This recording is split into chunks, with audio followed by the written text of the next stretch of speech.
প্রিয় শিক্ষার্থী, তোমরা সবাই কেমন আছো? আশা করি সবাই ভালো আছো।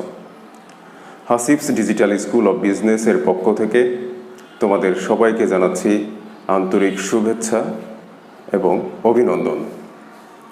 আজকে আমি যে বিষয়টি নিয়ে আলোচনা করব সেটি হচ্ছে নবম দশম শ্রেণীর হিসাব বিজ্ঞান বই থেকে অষ্টম অধ্যায় নগদান বই, বা যেটাকে আমরা ইংরেজিতে বলতে পারি ক্যাশ বুক। ব্যবসায় প্রতিনিয়ত নানা রকমের লেনদেন হয়ে থাকে, নগদ লেনদেন হয়ে থাকে, ধারে বা বাকিতে লেনদেন হয়ে থাকে। এরকম লেনদেনগুলোর মধ্য থেকে আমরা শুধুমাত্র নগদ যে সকল লেনদেন অথবা ব্যাংকের চেকের মাধ্যমে যে সকল লেনদেন সংঘটিত হয়ে থাকে সেগুলো দিয়ে আমরা যে বিশেষ বই প্রস্তুত করে থাকব, হিসাবের যে বই প্রস্তুত করে থাকব সেটাকে আমরা বলবো নগদান বই। তাহলে নগদান বইয়ে দুই প্রকারের লেনদেনকে লিপিবদ্ধ করা যায়। এক হচ্ছে সরাসরি নগদ টাকার দ্বারা যে লেনদেন হয়ে থাকে, আরেকটি হচ্ছে ব্যাংকের চেকের মাধ্যমে যে লেনদেন হয়ে থাকে। এই সকল লেনদেনগুলো দিয়ে আমরা নগদান বই প্রস্তুত করব বা প্রস্তুত করতে পারব। ধরো আমি যদি একটি উদাহরণ দেই, 2017 মার্চ মাসের 1 তারিখ নগদে পণ্য ক্রয় 1000 টাকা, আবার 2017 মার্চ মাসের 2 তারিখ বাকিতে বিক্রয় 2000 টাকা। দুটি লেনদেন খেয়াল করো। এখানে বলা হয়েছে কি, 1 নম্বরে নগদে পণ্য ক্রয় 1000 টাকা এবং 2 তারিখে বলা হয়েছে বাকিতে বিক্রয় বা বাকিতে পণ্য বিক্রয় 2000 টাকা।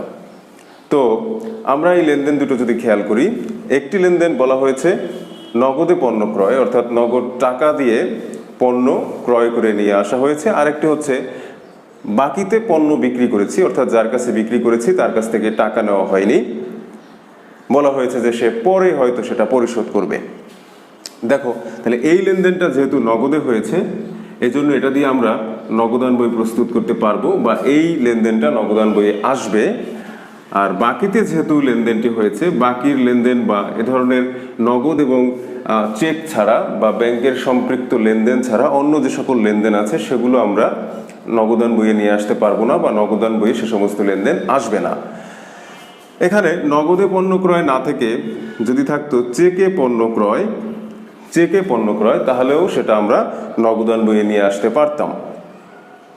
তাহলে দেখো, এবারে এই যে লেনদেনের বৈশিষ্ট্য বা লেনদেনের ধরনের ভিত্তিতে চেক হোক বা ব্যাংকের সাথে সংশ্লিষ্ট লেনদেন হোক বলি বা নগদ টাকা অর্থ আদান প্রদানের মাধ্যমে লেনদেন বলি, এগুলো দিয়ে আমরা প্রস্তুত করব নগদান বই। এবং যে সমস্ত লেনদেনের সাথে সরাসরি নগদ টাকা অথবা ব্যাংকের চেক বা ব্যাংক জড়িত নয় সে সমস্ত লেনদেন নগদান বইয়ে আসবে না। দেখো, আমরা লেনদেনের ধরন বা বৈশিষ্ট্যের ভিত্তিতে আমরা নগদান বইকে কয়টি ভাগে ভাগ করতে পারি। এখানে দেখো, লেনদেনের ধরন বা বৈশিষ্ট্যের ভিত্তিতে আমরা নগদান বই 3 ধরনের হয়ে থাকে সাধারণত। আরেকটি আছে খুচরা বা বহুঘরা।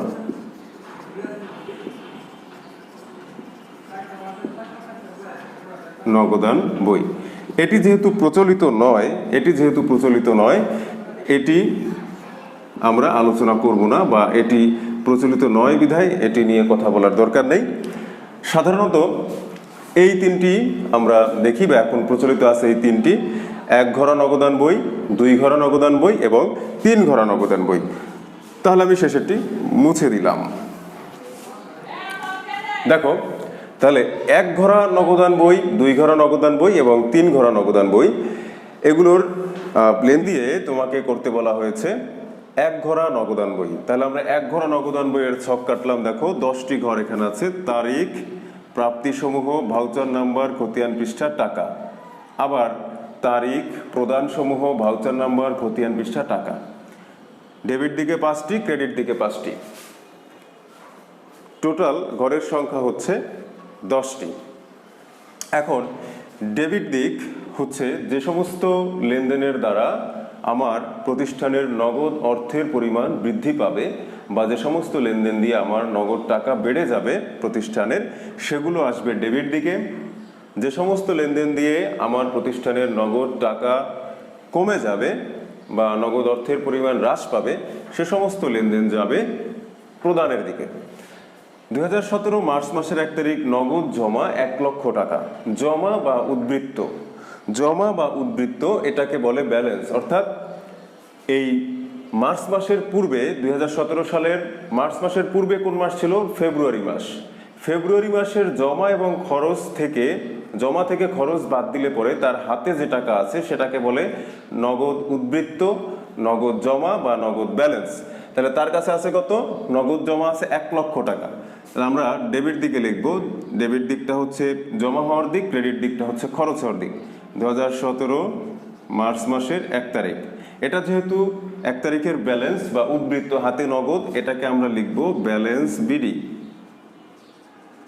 ব্যালেন্স বিডি, ব্যালেন্স বিডি লিখে টাকা লিখতে হবে, যে টাকা আছে ওই টাকা 1 লক্ষ টাকা। এবার 2 তারিখের লেনদেন খেয়াল করো, বলেছে নগদে বিক্রয় 4000 টাকা। নগদে যদি বিক্রি করে তাহলে টাকার পরিমাণ বাড়বে না কমবে? নগদে বিক্রি করলে টাকার পরিমাণ বাড়বে। এটার যদি তুমি ডেবিট ক্রেডিট করো তাহলে কি হয়? নগদান হিসাব ডেবিট, বিক্রয় হিসাব ক্রেডিট। তোমাকে অন্যভাবে খেয়াল রাখতে পারো বা অন্যভাবে ওটাকে মনে রাখা যায় যে কোন দিকে লেনদেনটা নিব। তোমার প্রত্যেকটা লেনদেনের ডেবিট ক্রেডিট করতে হবে। ডেবিট ক্রেডিট নির্ণয় করার পরে নগদটা ডেবিটে থাকলে তোমার লেনদেনটা ডেবিটে বসবে, নগদটা ক্রেডিটে থাকলে তোমার লেনদেনটা ক্রেডিটে বসবে। এটা এক। দ্বিতীয়ত হলো, লেনদেনের দ্বারা তোমার প্রতিষ্ঠানের অর্থ যদি বৃদ্ধি পায় তাহলে সেটা প্রাপ্তির দিকে, লেনদেনের দ্বারা যদি প্রতিষ্ঠানের অর্থ হ্রাস পায় তাহলে সেটা ক্রেডিট দিকে। বিক্রি করার ফলে, মার্চের 2 তারিখে বিক্রি করার ফলে আমার নগদ অর্থের পরিমাণ বৃদ্ধি পেয়েছে বা বেড়ে গেছে, যে কারণে এটা আসবে ডেবিট দিকে। আমরা লিখব বিক্রয় হিসাব। কয় টাকা? 4000 টাকা। তেমনি করে 3 তারিখ পণ্য ক্রয় 5000 টাকা। ক্রয় করলে টাকা কমে যায়, তাহলে আমরা ক্রেডিট দিকে যাব, এটা হচ্ছে কমে যাওয়ার দিক। 2017 মার্চ মাসের 3 তারিখ, এখানে লিখব ক্রয় হিসাব। অন্যভাবে বললে এটা ডেবিট ক্রেডিট যদি করো, ক্রয় হিসাব ডেবিট, নগদান হিসাব ক্রেডিট। যেহেতু নগদান হিসাব ক্রেডিট দিকে, এজন্য আমাকে যেতে হবে ক্রেডিট দিকে, অথবা ক্রয়ের ফলে নগদ অর্থের পরিমাণ হ্রাস পায়, এজন্য আমাকে যেতে হবে ক্রেডিট দিকে। কত টাকা? 5000 টাকা। এরপরে আসো 4 তারিখে আসবাবপত্র ক্রয়। আসবাবপত্র ক্রয় করলেও কি হয়? নগদ টাকার পরিমাণ কমে যায় বা হ্রাস পায়। আসবাবপত্র হিসাব ডেবিট, নগদান হিসাব ক্রেডিট। তাহলে এই লেনদেনটাও বসবে আমার ক্রেডিট দিকে। মার্চ মাসের 4 তারিখ, এখানে লিখব আসবাবপত্র হিসাব। আসবাবপত্র কেনার ফলে কয় টাকা হ্রাস পেল? 20,000 টাকা। এরপরে দেখো 5 তারিখে আছে বেতন প্রদান 10,000 টাকা। বেতন প্রদান মানে এটা কি? আমার একটা খরচ হয়েছে। খরচ হলে পরেও এটা যাবে কোন দিকে? প্রদানের দিকে। 5 তারিখ দিয়ে লিখব বেতন হিসাব। কত টাকা? 10,000 টাকা। শিক্ষার্থীরা, আমাদের যেই লেনদেনগুলো ছিল সে সমস্ত লেনদেনগুলো লিপিবদ্ধ করা হয়ে গেছে। এখন আমরা দেখব যে আমার কাছে এই মাসের জমা টাকা থেকে এই মাসের খরচগুলো বাদ দিয়ে আমার কাছে হাতে কত টাকা রয়েছে বা সেই ব্যালেন্সটা আমি নির্ণয় করব। দেখো, আমার ডেবিট দিকে এই মাসে, মার্চ মাসে আমার টাকা প্রাপ্তি বা অর্থ প্রাপ্তি ঘটেছে কত টাকা? 1,04,000, 1,04,000 টাকা প্রাপ্তি। আমি এই মাসে কি কি খরচ করেছি সেটা অবশ্যই থাকবে ক্রেডিট দিকে। যেমন আমি ক্রয় করলাম পণ্য, 5,000 টাকার ক্রয় করেছি, টাকা কমে গেছে 5,000 টাকা। আসবাবপত্র আমি 20,000 টাকার ক্রয় করেছি, এর দ্বারা আমার 20,000 টাকা কমে গেছে। বেতন 10,000 টাকা পরিশোধ করেছি, এর দ্বারা আমার আরও 10,000 টাকা নগদ অর্থের পরিমাণ কমে গেছে। এখন আমরা কি করব? যেদিকে টাকা বেশি, নগদান বইয়ে নগদান হিসাবের নগদ টাকার ঘরটা অবশ্যই বেশি থাকবে, কারণ নগদ প্রাপ্তির থেকে নগদ প্রদান বেশি হতে পারে না। তাহলে আমার এখানে কত? এখানে দেখো 1,04,000 যোগ করলে হবে 1,04,000। সেম টাকাটা প্রদানের দিকেও বসাতে হবে, সোজা সোজা দাগটা দিবে, একদম এক লাইন পরিমাণ গ্যাপ রেখে, কারণ এখানে কিছু বসবে। এখানে লিখলাম 1,04,000। এরপর কি করতে হবে? এই 1,04,000 টাকা থেকে, জমা টাকা থেকে তোমাকে খরচটা বাদ দিতে হবে। কত? 30, 35। 1,04,000 টাকা থেকে যদি 35,000 টাকা মাইনাস করো তাহলে তোমার কত টাকা থাকবে? 69,000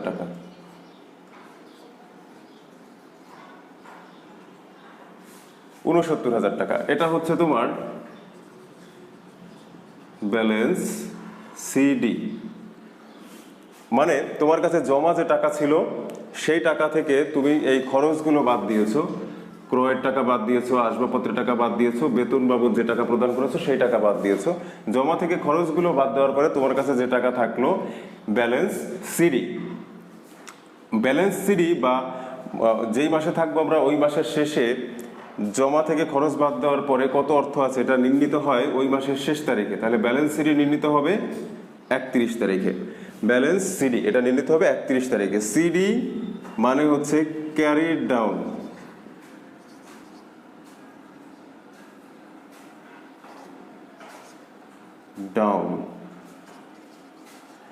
বাংলায় নিচে নেওয়া হলো। এই যে ব্যালেন্সটা থাকলো মার্চ মাসের শেষে, যে ব্যালেন্সটা থাকলো বা হাতে যে নগদ টাকা থাকলো, এটাই হলো পরের মাসের 1 তারিখে তার নগদ উদ্বৃত্ত বা নগদ জমা টাকা, যেটা নিয়ে তার পরের মাসটা শুরু হবে।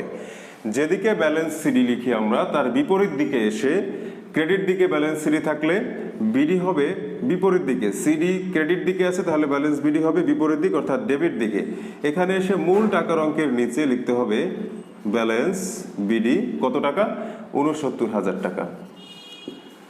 ব্যালেন্স সিডি হয় যেই মাসের অঙ্ক ওই মাসের শেষ তারিখে, আর ব্যালেন্স বিডি এটা হয় যেই মাসের অঙ্ক ওই মাসের পরের মাসের 1 তারিখ অর্থাৎ এপ্রিল 1। তাহলে এপ্রিলের 1 তারিখে ব্যালেন্স বিডি অর্থাৎ এপ্রিল মাসটা শুরু হলো হাতে নগদ টাকা 69,000 টাকা নিয়ে। ঠিক আছে, তাহলে দেখো আমি কি করলাম, জমা টাকা যা ছিল,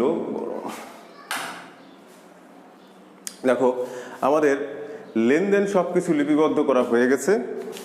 আমি কি করলাম, এখানে আমাদের কয়েকটা লেনদেন দেওয়া আছে। আমরা এক ঘর নগদান বইয়ে বলেছি যে এক ঘর নগদান বইয়ে টাকার ঘর থাকবে একটি, মোট ঘরের সংখ্যা হবে 10টি, ডেবিট দিকে 5টি, ক্রেডিট দিকে 5টি। তাহলে এখানে যে লেনদেনগুলো ছিল, নগদ জমা 1 তারিখে ছিল 1 লক্ষ টাকা, মানে মার্চ মাসের শুরুতে আমার কাছে হাতে নগদ টাকা কত আছে? মার্চ মাসের শুরুতে হাতে নগদ টাকা আছে 1 লক্ষ টাকা, লিখলাম। 2 তারিখে আছে নগদে পণ্য বিক্রয়। পণ্য বিক্রয় করলে নগদ অর্থের পরিমাণ বাড়ে, এজন্য এটা ডেবিট দিকে এসে বিক্রয় হিসাব লিখে টাকা লিখতে হবে। 3 তারিখে আছে পণ্য ক্রয়। ক্রয় করলে টাকার পরিমাণ কমে যায়, আমরা লিখলাম ক্রয় হিসাব লিখে ক্রেডিট দিকে প্রদানের দিকে 5,000 টাকা। 4 তারিখে আছে আসবাবপত্র ক্রয় 20,000 টাকা। ক্রয় করলে টাকার পরিমাণ কমে যায়, এজন্য আসবাবপত্র হিসাব লিখে ক্রেডিট দিকে লিখলাম 20,000 টাকা। 5 তারিখে আছে বেতন প্রদান 10,000 টাকা। তাহলে বেতন প্রদান করলে নগদ অর্থের পরিমাণ হ্রাস পায় বা কমে যায়, এজন্য আমরা কি করলাম, বেতন হিসাব লিখে ক্রেডিট দিকে টাকাটা লিখলাম। এবার দেখো আমার ডেবিট দিকে জমা টাকা হচ্ছে 1,04,000 টাকা এবং ক্রেডিট দিকে আমার এই যে টোটাল খরচ এগুলোর যোগফল হচ্ছে 35। অর্থাৎ এই 1,04,000 টাকা থেকে আমি আমার জমা টাকা থেকে এই 35,000 খরচের অর্থ মাইনাস করার পরে এই মাসের শেষে আমার কাছে হাতে নগদ থাকলো ব্যালেন্স সিডি 69,000 টাকা। ব্যালেন্স সিডি নির্ণীত হয় যে মাসের অঙ্ক ওই মাসের শেষ তারিখে, এবং ওই টাকাটাই পরের মাসের 1 তারিখে আবার ব্যালেন্স বিডি বা পরের মাসের যখন আমি হিসাবটা করব তখন ওই টাকাটা হলো আমার 1 তারিখে হাতে নগদ জমা। তাই 1 তারিখে আমার হাতে নগদ জমা আছে কত? 69,000 টাকা। বিডি ব্রট ডাউন, তাইলে উপর থেকে আনিত, উপর থেকে আনা হলো। এটার সিডির বাংলা করলে হবে নিচে নিত বা নিচে নেওয়া হলো। বিডি মানে ব্রট ডাউন, মানে উপর থেকে আনা হলো। প্রিয় শিক্ষার্থী, আশা করি তোমরা এই 8ম অধ্যায়ের নগদান বই থেকে আজকে এক ঘরা নগদান বইটি শিখলে। পরবর্তীতে আমি 2 ঘরা নগদান বই, 3 ঘরা নগদান বই এগুলো আলোচনা করব, এবং এই অধ্যায় থেকে তোমাকে আরও শিখতে হবে নগদ প্রাপ্তি জাবেদা এবং নগদ প্রদান জাবেদা। সেই বিষয়গুলো আমি আলোচনা করব পরবর্তী ভিডিওতে। তোমরা সবাই বাসায় অবস্থান করবে। এই করোনা মহামারীতে বিনা প্রয়োজনে ঘরের বাইরে যাবে না, পড়াশোনা চালিয়ে যাবে, বাবা মায়ের কথা শুনবে। কোনো বিষয়ে সমস্যা হলে, বুঝতে না পারলে, বুঝতে সমস্যা হলে এখানে আমার বোর্ডের কর্নারে আমার নাম্বার দেওয়া আছে, এই নাম্বারে ফোন করে সেটা জেনে নিতে পারো। তোমাদের সকলের সুস্থতা কামনা করছি। সবাই ভালো থাকো। আল্লাহ হাফেজ।